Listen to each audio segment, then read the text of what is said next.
Hi friends, ನಿಮಗೆಲ್ಲ ಮತ್ತೊಂದು ವಿಡಿಯೋಗೆ ಸ್ವಾಗತ. ಫ್ರೆಂಡ್ಸ್, ಇವತ್ತು ನಾವು ಶಾಪಿಂಗ್ ಮಾಡಬೇಕು ಅಂದರೆ ಒಂದು ಆ್ಯಪನ್ನು ಓಪನ್ ಮಾಡಿ ನಮಗೆ ಏನು ಬೇಕೋ ಅದನ್ನು ಆರ್ಡರ್ ಮಾಡಿದರೆ ಸಾಕು, ಒಂದೆರಡು ದಿನಗಳಲ್ಲೇ ಆ ವಸ್ತು ನಮ್ಮ ಕೈ ಸೇರುತ್ತೆ. ಬೇಡ ನಾನೇ ಖುದ್ದಾಗಿ ಹೋಗಿ ಶಾಪಿಂಗ್ ಮಾಡ್ತೀನಿ ಅಂದರೆ ದೊಡ್ಡ ದೊಡ್ಡ ಶಾಪಿಂಗ್ ಮಾಲ್ಗಳು ಕೂಡ ಇವೆ. ಯಾವ ದೇಶದ ಪ್ರಾಡಕ್ಟ್ ಬೇಕಿದ್ರೂ ನಾವು ಈಗ ತಗೊಳ್ಬೋದು. ಆದರೆ ನಮ್ಮ ರಾಜ ಮಹಾರಾಜರ ಕಾಲದಲ್ಲಿ ವ್ಯಾಪಾರ ಅನ್ನೋದು, ಶಾಪಿಂಗ್ ಅನ್ನೋದು ಯಾವ ರೀತಿ ಇತ್ತು ಗೊತ್ತಾ? ನೂರಾರು ಅಲ್ಲ, ಸಾವಿರಾರು ಕಿಲೋಮೀಟರ್ ದೂರದಿಂದ ಕುದುರೆ ಒಂಟೆಗಳ ಮೇಲೆ ತಮ್ಮ ಸರಕುಗಳನ್ನು ಹಾಕ್ಕೊಂಡು ವ್ಯಾಪಾರ ಮಾಡೋದಕ್ಕೆ ಅಂತ ಹಂಪಿಗೆ ಬರ್ತಾ ಇದ್ರು. ಹೌದು ಫ್ರೆಂಡ್ಸ್, ಎಷ್ಟೋ ಸಾವಿರಾರು ಕಿಲೋಮೀಟರ್ ದೂರದಿಂದ ನಮ್ಮ ಹಂಪಿಗೆ ಬಂದು ವ್ಯಾಪಾರ ಮಾಡ್ತಿದ್ರು. ಯಾಕೆ ಗೊತ್ತಾ? ಆ ಕಾಲದಲ್ಲೇ 15-16ನೇ ಶತಮಾನದಲ್ಲೇ ನಮ್ಮ ಹಂಪಿ ಅಂತಾರಾಷ್ಟ್ರೀಯ ಮಾರುಕಟ್ಟೆಯಾಗಿತ್ತು. ಅಷ್ಟಕ್ಕೂ ಹಂಪಿಯಲ್ಲಿ ಯಾವ ಯಾವ ವಸ್ತುಗಳನ್ನು ಮಾರಾಟ ಮಾಡ್ತಿದ್ರು? ಅಂತಾರಾಷ್ಟ್ರೀಯ ಮಾರುಕಟ್ಟೆ ಅಂದರೆ ಅಲ್ಲಿ ವ್ಯಾಪಾರಕ್ಕಾಗಿ ಯಾವ ಹಣವನ್ನು ಬಳಸ್ತಾ ಇದ್ರು, ಯಾವ ಯಾವ ದೇಶಗಳಿಂದ ಈ ಮಾರುಕಟ್ಟೆಗೆ ವ್ಯಾಪಾರಿಗಳು ಬರ್ತಾ ಇದ್ರು, ಹಂಪಿಯ ಬಗ್ಗೆ ಆ ಕಾಲದ ವಿದೇಶಿ ಪ್ರವಾಸಿಗರು, ವ್ಯಾಪಾರಿಗಳು ತಮ್ಮ ಪುಸ್ತಕದಲ್ಲಿ ಏನೆಲ್ಲ ಬರೆದುಕೊಂಡಿದ್ದಾರೆ ಎಲ್ಲವನ್ನ ಇವತ್ತಿನ ಈ ಒಂದು ವಿಡಿಯೋದಲ್ಲಿ ಹೇಳ್ತಾ ಇದ್ದೀವಿ. ವಿಡಿಯೋ ತುಂಬ ಅಂದರೆ ತುಂಬಾ ಇಂಟ್ರೆಸ್ಟಿಂಗ್ ಆಗಿದೆ ಸ್ನೇಹಿತರೆ. ವಿಡಿಯೋವನ್ನು ಎಲ್ಲೂ ಸ್ಕಿಪ್ ಮಾಡದೆ ಸಂಪೂರ್ಣವಾಗಿ ನೋಡಿ. ಫ್ರೆಂಡ್ಸ್, ಹಂಪಿ ವಿಜಯನಗರ ಸಾಮ್ರಾಜ್ಯದ ರಾಜಧಾನಿಯಾಗಿತ್ತು. ಇದು 14ನೇ ಶತಮಾನದಲ್ಲಿ ಒಂದು ಪ್ರಮುಖ ವ್ಯಾಪಾರ ಕೇಂದ್ರವಾಗಿತ್ತು ಅನ್ನೋದು ನಿಮಗೆಲ್ಲ ಗೊತ್ತಿರಬಹುದು. ಆದರೆ ಆ ಸಮಯದಲ್ಲೇ ಹಂಪಿ ಅಂತಾರಾಷ್ಟ್ರೀಯ ವ್ಯಾಪಾರಕ್ಕೆ ಹೆಸರುವಾಸಿಯಾಗಿತ್ತು ಅನ್ನೋದು ಎಷ್ಟೋ ಜನಕ್ಕೆ ಗೊತ್ತೇ ಇಲ್ಲ. ಫ್ರೆಂಡ್ಸ್, ವಿಜಯನಗರ ಸಾಮ್ರಾಜ್ಯವು ದಕ್ಷಿಣ ಭಾರತದ ಇತಿಹಾಸದಲ್ಲಿ ಒಂದು ಸುವರ್ಣ ಯುಗವನ್ನು ಸೃಷ್ಟಿಸಿತ್ತು. ಈ ಸಾಮ್ರಾಜ್ಯವು 14ನೇ ಶತಮಾನದಿಂದ 17ನೇ ಶತಮಾನದವರೆಗೆ ಅಸ್ತಿತ್ವದಲ್ಲಿತ್ತು.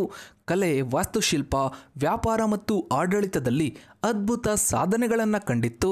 ನಿಮಗೆಲ್ಲ ಗೊತ್ತಿರೋ ಹಾಗೆ ಹಕ್ಕ ಮತ್ತು ಬುಕ್ಕ ಎಂಬ ಸಹೋದರರು 1336ರಲ್ಲಿ ವಿಜಯನಗರ ಸಾಮ್ರಾಜ್ಯವನ್ನು ಸ್ಥಾಪಿಸಿದ್ರು. ಈ ಸಾಮ್ರಾಜ್ಯವು ಕೃಷ್ಣದೇವರಾಯನ ಆಳ್ವಿಕೆಯಲ್ಲಿ ಉತ್ತುಂಗಕ್ಕೇರಿತ್ತು. ವಿಜಯನಗರ ಸಾಮ್ರಾಜ್ಯವು ದಕ್ಷಿಣ ಭಾರತದ ಬಹುತೇಕ ಎಲ್ಲಾ ಭೂಭಾಗವನ್ನು ಆಳ್ವಿಕೆ ಮಾಡ್ತಾ ಇತ್ತು. ವಿಜಯನಗರ ಸಾಮ್ರಾಜ್ಯವು ಅದ್ಭುತವಾದ ದೇವಾಲಯಗಳು, ಅರಮನೆಗಳು ಮತ್ತು ಇತರ ವಾಸ್ತುಶಿಲ್ಪದ ರಚನೆಗೆ ಹೆಸರುವಾಸಿಯಾಗಿದೆ. ಅದನ್ನ ನೋಡೋದಕ್ಕೆ ಅಂತಾನೆ ಪ್ರಪಂಚದ ನಾನಾ ದೇಶಗಳಿಂದ ಪ್ರವಾಸಿಗರು ಬರ್ತಾರೆ. ಅಲ್ಲಿನ ವಿರೂಪಾಕ್ಷ ದೇವಾಲಯ, ವಿಠ್ಠಲ ದೇವಾಲಯ ಮತ್ತು ಅಲ್ಲಿನ ಕಲ್ಲಿನ ರಥವು ವಿಜಯನಗರ ವಾಸ್ತುಶಿಲ್ಪದ ವೈಭವವನ್ನ ಸಾರುತ್ತವೆ. ಕಮಲ ಮಂಟಪ, ಆನೆಗಳ ಕೊಟ್ಟಿಗೆ ಇವುಗಳೆಲ್ಲವೂ ಇಂದಿಗೂ ಆ ಕಾಲದ ವೈಭವ ಯಾವ ರೀತಿ ಇತ್ತು ಅಂತ ಹೇಳುತ್ತವೆ. ವಿಜಯನಗರ ಸಾಮ್ರಾಜ್ಯವು ವ್ಯಾಪಾರದಲ್ಲಿ ಮುಂಚೂಣಿಯಲ್ಲಿತ್ತು. ಮಸಾಲೆ ಪದಾರ್ಥಗಳು, ವಜ್ರಗಳು ಮತ್ತು ಬಟ್ಟೆಗಳಿಗೆ ಹೆಸರುವಾಸಿಯಾಗಿತ್ತು. ಒಮ್ಮೆ ವಿಜಯನಗರಕ್ಕೆ ಪೋರ್ಚುಗೀಸ್ನ ಪ್ರವಾಸಿಯಾದ ಡೊಮಿಂಗ್ ಪೇಸ್ 16ನೇ ಶತಮಾನದಲ್ಲಿ ಭೇಟಿ ಕೊಡ್ತಾನೆ. ಆಗ ಅವನು ವಿಜಯನಗರವು 16ನೇ ಶತಮಾನದ ರೋಮ್ಗಿಂತಲೂ ಅತ್ಯಂತ ವಿಶಾಲವಾದ ಹಾಗೂ ಅದಕ್ಕಿಂತಲೂ ಎಷ್ಟೋ ಪಟ್ಟು ಸುಂದರವಾಗಿದೆ ಎಂದು ವರ್ಣಿಸ್ತಾನೆ.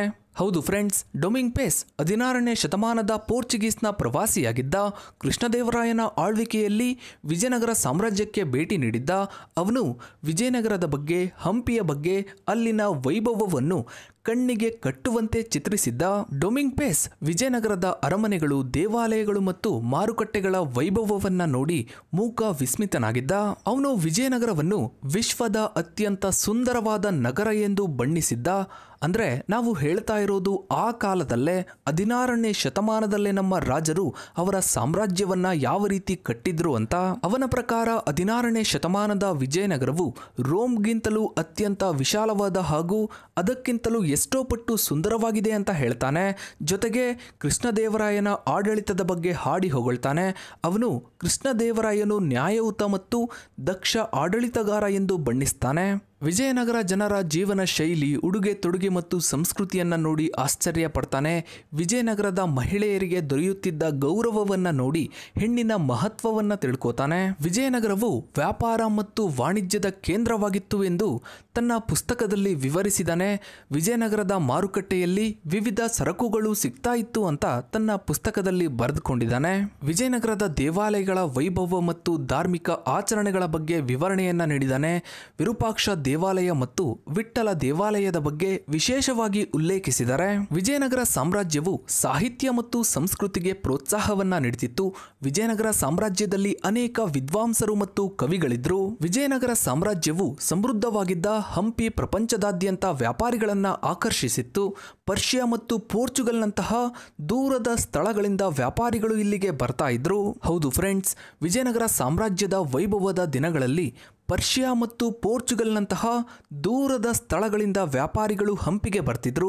ಹಂಪಿಯ ಮಾರುಕಟ್ಟೆ ರತ್ನಗಳು, ವಜ್ರಗಳು, ಮಸಾಲೆ ಪದಾರ್ಥಗಳು, ಬಟ್ಟೆಗಳು, ಕುದುರೆಗಳು ಮತ್ತು ಇತರ ಸರಕುಗಳಿಂದ ತುಂಬಿರ್ತಾ ಇತ್ತು. ಪೋರ್ಚುಗೀಸರು, ಪರ್ಷಿಯನ್ನರು, ಅರಬ್ಬರು, ಚೀನಿಯರು ಸೇರಿದಂತೆ ಅನೇಕ ವಿದೇಶಿ ವ್ಯಾಪಾರಿಗಳು ಹಂಪಿಗೆ ಭೇಟಿ ನೀಡ್ತಿದ್ರು. ಪೋರ್ಚುಗೀಸರು ವ್ಯಾಪಾರದ ಜೊತೆಗೆ ವಿಜಯನಗರ ಸಾಮ್ರಾಜ್ಯದೊಂದಿಗೆ ರಾಜಕೀಯ ಸಂಬಂಧವನ್ನು ಸಹ ಹೊಂದಿದ್ರು. ಅವರು ಕುದುರೆಗಳು ಮತ್ತು ಇತರ ಸರಕುಗಳನ್ನು ವಿಜಯನಗರ ಸಾಮ್ರಾಜ್ಯಕ್ಕೆ ಸರಬರಾಜು ಮಾಡ್ತಿದ್ರು. ಇನ್ನು ಪರ್ಷಿಯನ್ನರು ಕುದುರೆಗಳು ಮತ್ತು ಇತರ ಸರಕುಗಳನ್ನು ವಿಜಯನಗರ ಸಾಮ್ರಾಜ್ಯಕ್ಕೆ ತರ್ತಾ ಇದ್ರು. ವಿಜಯನಗರ ಆಸ್ಥಾನದಲ್ಲಿ ಪರ್ಷಿಯನ್ ಕವಿಗಳು, ಕಲಾವಿದರು ಮತ್ತು ವಿದ್ವಾಂಸರು ಕೂಡ ಇದ್ರು. ಇನ್ನು ಅರಬ್ಬರು ಪ್ರಾಚೀನ ಕಾಲದಿಂದಲೂ ಭಾರತದೊಂದಿಗೆ ವ್ಯಾಪಾರ ಸಂಬಂಧವನ್ನು ಹೊಂದಿದ್ರು. ಇವರು ಮುಖ್ಯವಾಗಿ ಕುದುರೆಗಳು, ಮಸಾಲೆ ಪದಾರ್ಥಗಳು, ರತ್ನಗಳು ಮತ್ತು ಇತರ ಸರಕುಗಳ ವ್ಯಾಪಾರವನ್ನ ಮಾಡ್ತಿದ್ರು. ಅರಬ್ಬರು ವಿಜಯನಗರ ಸಾಮ್ರಾಜ್ಯದೊಂದಿಗೆ ವ್ಯಾಪಾರ ಸಂಬಂಧವನ್ನ ಹೊಂದಿದ್ರು. ಜೊತೆಗೆ ಹಂಪಿಯ ಮಾರುಕಟ್ಟೆಗಳಲ್ಲಿ ತಮ್ಮ ಸರಕುಗಳನ್ನು ತಂದು ಬೇರೆ ವಿದೇಶಿಗರಿಗೆ ಮಾರಾಟ ಮಾಡೋದಕ್ಕೆ ಬರ್ತಾ ಇದ್ರು. ಇನ್ನು ಚೀನಿಯರು ಸಹ ವಿಜಯನಗರ ಸಾಮ್ರಾಜ್ಯದೊಂದಿಗೆ ವ್ಯಾಪಾರ ಸಂಬಂಧವನ್ನ ಹೊಂದಿದ್ರು. ಅವರು ರೇಷ್ಮೆ, ಪಿಂಗಾಣಿ ಮತ್ತು ಇತರ ಸರಕುಗಳನ್ನು ತರ್ತಾ ಇದ್ರು. ವಿಜಯನಗರ ಸಾಮ್ರಾಜ್ಯದ ಮಾರುಕಟ್ಟೆಯಲ್ಲಿ ಚೀನಿಯರು ತಮ್ಮ ಸರಕುಗಳನ್ನು ಮಾರಾಟ ಮಾಡ್ತಿದ್ರು. ಆ ಕಾಲದಲ್ಲಿ ಅಂತಾರಾಷ್ಟ್ರೀಯ ಮಾರುಕಟ್ಟೆಯಾಗಿದ್ದ ಹಂಪಿಯಲ್ಲಿ ಏನೆಲ್ಲ ಮಾರಾಟ ಮಾಡಲಾಗ್ತಿತ್ತು ಅಂದ್ರೆ ರತ್ನಗಳು ಮತ್ತು ವಜ್ರಗಳು. ಹಂಪಿಯು ವಜ್ರದ ವ್ಯಾಪಾರಕ್ಕೆ ಹೆಸರುವಾಸಿಯಾಗಿತ್ತು. ರತ್ನಗಳು, ವಜ್ರಗಳು, ಮುತ್ತುಗಳು ಮತ್ತು ಇತರ ಅಮೂಲ್ಯ ಕಲ್ಲುಗಳು ಇಲ್ಲಿ ಹೇರಳವಾಗಿ ಸಿಗ್ತಿದ್ವು. ಇನ್ನು ಮಸಾಲೆ ಪದಾರ್ಥಗಳು. ಮಸಾಲೆ ಪದಾರ್ಥಗಳ ವ್ಯಾಪಾರವು ಹಂಪಿಯ ಮಾರುಕಟ್ಟೆಯಲ್ಲಿ ಪ್ರಮುಖ ಭಾಗವಾಗಿತ್ತು. ಏಲಕ್ಕಿ, ಮೆಣಸು, ಶುಂಠಿ ಮತ್ತು ಇತರೆ ಮಸಾಲೆ ಪದಾರ್ಥಗಳನ್ನ ಇಲ್ಲಿ ಅತಿ ಹೆಚ್ಚಾಗಿ ಮಾರಾಟ ಮಾಡಲಾಗ್ತಿತ್ತು. ಇನ್ನು ಬಟ್ಟೆಗಳು, ರೇಷ್ಮೆ, ಹತ್ತಿ ಮತ್ತು ಇತರ ಬಟ್ಟೆಗಳು ಹಂಪಿಯ ಮಾರುಕಟ್ಟೆಗಳಲ್ಲಿ ಸಿಗ್ತಿದ್ವು. ಇನ್ನು ಕುದುರೆಗಳು. ಕುದುರೆಗಳ ವ್ಯಾಪಾರವು ಹಂಪಿಯ ಮಾರುಕಟ್ಟೆಯ ಪ್ರಮುಖ ಭಾಗವಾಗಿತ್ತು.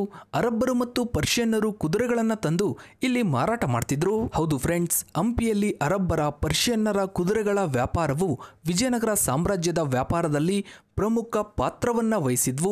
ವಿಜಯನಗರ ಸಾಮ್ರಾಜ್ಯದ ಅರಸರಿಗೆ ಸೈನ್ಯಕ್ಕೆ ಉತ್ತಮ ಗುಣಮಟ್ಟದ ಕುದುರೆಗಳ ಅಗತ್ಯವಿತ್ತು. ಪರ್ಷಿಯನ್ ಹಾಗೂ ಅರಬ್ ವ್ಯಾಪಾರಿಗಳು ಉತ್ತಮ ತಳಿಯ ಕುದುರೆಗಳನ್ನ ಹಂಪಿಗೆ ತರ್ತಾ ಇದ್ರು. ಹಂಪಿಯು ಕುದುರೆ ವ್ಯಾಪಾರದ ಪ್ರಮುಖ ಕೇಂದ್ರವಾಗಿತ್ತು. ಅರಬ್ ವ್ಯಾಪಾರಿಗಳು ಸಮುದ್ರ ಮಾರ್ಗದ ಮೂಲಕ ಕುದುರೆಗಳನ್ನ ಭಾರತಕ್ಕೆ ತರ್ತಾ ಇದ್ರು. ಅವರು ಹಂಪಿಯ ಮಾರುಕಟ್ಟೆಗಳಲ್ಲಿ ಕುದುರೆಗಳನ್ನ ಮಾರಾಟ ಮಾಡ್ತಿದ್ರು. ಅವರ ಕುದುರೆಗಳು ವಿಜಯನಗರ ಸಾಮ್ರಾಜ್ಯದ ಸೈನ್ಯಕ್ಕೆ ಮತ್ತಷ್ಟು ಬಲವನ್ನ ನೀಡಿದ್ವು. ಇನ್ನು ಪಿಂಗಾಣಿ ವಸ್ತುಗಳು, ಲೋಹದ ವಸ್ತುಗಳು, ಕರಕುಶಲ ವಸ್ತುಗಳು ಮತ್ತು ಇತರ ವಿವಿಧ ಸರಕುಗಳು ಹಂಪಿಯ ಮಾರುಕಟ್ಟೆಗಳಲ್ಲಿ ಸಿಗ್ತಾ ಇದ್ವು. ಹಂಪಿಯ ಮಾರುಕಟ್ಟೆಯು ವಿವಿಧ ದೇಶಗಳ ವ್ಯಾಪಾರವನ್ನ ಆಕರ್ಷಿಸ್ತಾ ಇತ್ತು. ನಾವು ಆಗ್ಲೇ ಹೇಳಿದಾಗೆ ಪೋರ್ಚುಗೀಸರು, ಪರ್ಷಿಯನ್ನರು, ಅರಬ್ಬರು ಮತ್ತು ಚೀನಿಯರು ಇಲ್ಲಿಗೆ ಬಂದು ವ್ಯಾಪಾರವನ್ನ ಮಾಡ್ತಿದ್ರು. ಈಗ ನಿಮ್ಮಲ್ಲಿ ಒಂದು ಡೌಟ್ ಬರ್ಬೋದು, ಇವಾಗೇನೋ ಇಂಟರ್ನ್ಯಾಷನಲ್ ಬಿಸ್ನೆಸ್ ಮಾಡೋದಕ್ಕೆ ಅಮೆರಿಕನ್ ಡಾಲರ್ ಇದೆ, ಆಗ ಯಾವ ದುಡ್ಡು, ಯಾವ ಹಣವನ್ನ ಬಳಸ್ತಾ ಇದ್ರು ಅಂತ ನಿಮ್ಮಲ್ಲಿ ಒಂದು ಸಾಮಾನ್ಯ ಡೌಟ್ ಬರ್ಬೋದು. ಹಂಪಿಯಲ್ಲಿ ವ್ಯಾಪಾರಕ್ಕಾಗಿ ವಿವಿಧ ರೀತಿಯ ನಾಣ್ಯಗಳನ್ನ ಬಳಸಲಾಗ್ತಿತ್ತು. ವಿಜಯನಗರ ಸಾಮ್ರಾಜ್ಯದ ಆಡಳಿತಗಾರರು ಚಿನ್ನ, ಬೆಳ್ಳಿ ಮತ್ತು ತಾಮ್ರದ ನಾಣ್ಯಗಳನ್ನ ಹಚ್ಚ ಹಾಕ್ತಿದ್ರು. ವಿಜಯನಗರ ಸಾಮ್ರಾಜ್ಯದಲ್ಲಿ ವರಹ ಎಂಬ ಚಿನ್ನದ ನಾಣ್ಯವನ್ನ ವ್ಯಾಪಕವಾಗಿ ಬಳಸಲಾಗ್ತಿತ್ತು. ಬೆಳ್ಳಿ ಮತ್ತು ತಾಮ್ರದ ನಾಣ್ಯಗಳು ಕೂಡ ಚಲಾವಣೆಯಲ್ಲಿದ್ವು. ವಿದೇಶಿ ವ್ಯಾಪಾರಿಗಳು ತಮ್ಮದೇ ಆದ ನಾಣ್ಯಗಳನ್ನ ತರ್ತಾ ಇದ್ರು. ವಿನಿಮಯ ದರದಲ್ಲಿ ವ್ಯಾಪಾರವನ್ನ ನಡೆಸ್ತಾ ಇದ್ರು. ಯಾವ ರೀತಿ ವ್ಯಾಪಾರ ನಡೀತಾ ಇತ್ತು ಅಂದ್ರೆ ದೊಡ್ಡ ಪ್ರಮಾಣದ ವ್ಯಾಪಾರದಲ್ಲಿ ಚಿನ್ನದ ವರಹಗಳನ್ನು ಬಳಸಲಾಗ್ತಿತ್ತು. ಸಣ್ಣ ಪ್ರಮಾಣದ ವ್ಯಾಪಾರದಲ್ಲಿ ಬೆಳ್ಳಿ ಮತ್ತು ತಾಮ್ರದ ನಾಣ್ಯಗಳನ್ನು ಬಳಸಲಾಗ್ತಿತ್ತು. ಇದರ ಜೊತೆಗೆ ವಸ್ತು ವಿನಿಮಯ ಪದ್ಧತಿ ಕೂಡ ಬಳಕೆಯಲ್ಲಿತ್ತು. ವಸ್ತು ವಿನಿಮಯ ಅಂದ್ರೆ ನಿಮ್ಗೆಲ್ಲ ಗೊತ್ತಿರಬಹುದು, ನಮ್ಮ ಹತ್ರ ಇರೋ ವಸ್ತುವನ್ನ ಬೇರೆಯವರಿಗೆ ಕೊಟ್ಟು ಅವರ ಬಳಿ ಇರೋ ವಸ್ತುವನ್ನ ನಾವು ತಗೊಳ್ಳೋದು. ಪೋರ್ಚುಗೀಸರು, ಅರಬ್ಬರು, ಪರ್ಷಿಯನ್ನರು ಮತ್ತು ಚೀನಿಯರು ತಮ್ಮದೇ ಆದ ನಾಣ್ಯಗಳನ್ನು ತರ್ತಾ ಇದ್ರು. ವಿನಿಮಯ ದರವನ್ನು ಬಳಸಿ ಅವರ ನಾಣ್ಯವನ್ನು ಭಾರತೀಯ ನಾಣ್ಯವನ್ನಾಗಿ ಪರಿವರ್ತಿಸಲಾಗ್ತಿತ್ತು. ಅಮೂಲ್ಯ ವಸ್ತುಗಳ ವಿನಿಮಯ ಕೂಡ ನಡೀತಾ ಇತ್ತು. ಹೀಗೆ ಹಂಪಿಯ ಮಾರುಕಟ್ಟೆಯಲ್ಲಿ ವಿವಿಧ ರೀತಿಯ ನಾಣ್ಯಗಳು ಮತ್ತು ವಿನಿಮಯ ಪದ್ಧತಿ ಕೂಡ ಬಳಕೆಯಲ್ಲಿತ್ತು. ವಿದೇಶಿ ವ್ಯಾಪಾರಿಗಳು ಹಂಪಿಗೆ ಭೇಟಿ ನೀಡುತ್ತಿದ್ದರಿಂದ ವಿಜಯನಗರ ಸಾಮ್ರಾಜ್ಯವು ಆರ್ಥಿಕವಾಗಿ ಸಮೃದ್ಧವಾಗಿತ್ತು. ವ್ಯಾಪಾರವು ವಿಜಯನಗರ ಸಾಮ್ರಾಜ್ಯದ ಸಂಸ್ಕೃತಿ ಮತ್ತು ಕಲೆಯ ಮೇಲೂ ಪ್ರಭಾವವನ್ನು ಬೀರಿತ್ತು. ವಿದೇಶಿ ವ್ಯಾಪಾರಿಗಳು ಇಲ್ಲಿನ ವ್ಯಾಪಾರವನ್ನು ಹೆಚ್ಚಿಸುವಲ್ಲಿ ಪ್ರಮುಖ ಪಾತ್ರವನ್ನು ವಹಿಸಿದರು. ಹಂಪಿ ಅಂತಾರಾಷ್ಟ್ರೀಯ ವ್ಯಾಪಾರದ ಮೂಲಕ ಇತರ ಸಂಸ್ಕೃತಿಗಳೊಂದಿಗೆ ಸಂಪರ್ಕವನ್ನು ಸಾಧಿಸಿತ್ತು. ಇದು ಆರ್ಥಿಕ ಮತ್ತು ಸಾಂಸ್ಕೃತಿಕ ವಿನಿಮಯಕ್ಕೆ ಕಾರಣವಾಯಿತು. ಇಂದಿಗೂ ಹಂಪಿಯಲ್ಲಿ ಆ ಕಾಲದ ವೈಭವವನ್ನು ನೆನಪಿಸುತ್ತೆ. ಪ್ರವಾಸಿಗರು ಆ ಕಾಲದ ಮಾರುಕಟ್ಟೆಗಳ ಸ್ಥಳಗಳನ್ನು ನೋಡಬಹುದು ಮತ್ತು ಇತಿಹಾಸವನ್ನು ಅನುಭವಿಸಬಹುದು. ಹೀಗೆ ಹಂಪಿ ಒಂದು ಕಾಲದಲ್ಲಿ ಪ್ರಮುಖ ಅಂತಾರಾಷ್ಟ್ರೀಯ ವ್ಯಾಪಾರ ಕೇಂದ್ರವಾಗಿತ್ತು. ಇದು ಭಾರತದ ಇತಿಹಾಸದಲ್ಲಿ ಒಂದು ಪ್ರಮುಖ ಸ್ಥಾನವನ್ನು ಹೊಂದಿದೆ. ನಂತರ 1565ರಲ್ಲಿ ತಾಳಿಕೋಟೆ ಕದನದಲ್ಲಿ ವಿಜಯನಗರ ಸಾಮ್ರಾಜ್ಯವು ಸೋಲನ್ನು ಅನುಭವಿಸಿತು. ಈ ಸೋಲಿನಿಂದ ಸಾಮ್ರಾಜ್ಯವು ದುರ್ಬಲವಾಗ್ತಾ ಹೋಯಿತು. ಕ್ರಮೇಣ ಪತನವಾಯಿತು. ವಿಜಯನಗರ ಸಾಮ್ರಾಜ್ಯವು ಕೇವಲ ನಮ್ಮ ಕರ್ನಾಟಕ ಅಥವಾ ನಮ್ಮ ಭಾರತ ಅಷ್ಟೇ ಅಲ್ಲದೆ ಇಡೀ ಪ್ರಪಂಚದ ಇತಿಹಾಸದಲ್ಲಿ ಒಂದು ಪ್ರಮುಖ ಸ್ಥಾನವನ್ನು ಹೊಂದಿದೆ. ಇದು ಕಲೆ, ಸಂಸ್ಕೃತಿ ಮತ್ತು ಆಡಳಿತದಲ್ಲಿ ತನ್ನದೇ ಆದ ಛಾಪನ್ನು ಮೂಡಿಸಿದೆ. ಸೊ ಇದಾಗಿತ್ತು ಫ್ರೆಂಡ್ಸ್ 15-16ನೇ ಶತಮಾನದ ಅಂತಾರಾಷ್ಟ್ರೀಯ ಮಾರುಕಟ್ಟೆಯಾಗಿದ್ದ ಹಂಪಿಯ ಬಗ್ಗೆ ಒಂದಿಷ್ಟು ಮಾಹಿತಿ. ಇನ್ನು ಈ ಒಂದು ವಿಡಿಯೋದ ಬಗ್ಗೆ ನಿಮ್ಮ ಅನಿಸಿಕೆ ಅಭಿಪ್ರಾಯಗಳನ್ನು ತಪ್ಪದೇ ಕಮೆಂಟ್ ಸೆಕ್ಷನಲ್ಲಿ ಕಮೆಂಟ್ ಮಾಡಿ. ಹಾಗೆ ವಿಡಿಯೋಗೊಂದು ಲೈಕ್ ಮಾಡ್ತಾ ವಿಡಿಯೋನ ಆದಷ್ಟು ಎಲ್ಲ ಕಡೆ ಶೇರ್ ಮಾಡಿ. ನೀವಿನ್ನು ನಮ್ಮ ಚಾನಲ್ಗೆ ಸಬ್ಸ್ಕ್ರೈಬ್ ಆಗಿಲ್ಲ ಅಂದರೆ ಕೆಳಗಡೆ ಕಾಣೋ ಸಬ್ಸ್ಕ್ರೈಬ್ ಬಟನ್ನ ಕ್ಲಿಕ್ ಮಾಡಿ. ಹಾಗೆ ಪಕ್ಕದಲ್ಲಿ ಕಾಣೋ ಬೆಲ್ ಐಕಾನ್ ಕೂಡ ಕ್ಲಿಕ್ ಮಾಡಿ. Thanks for watching.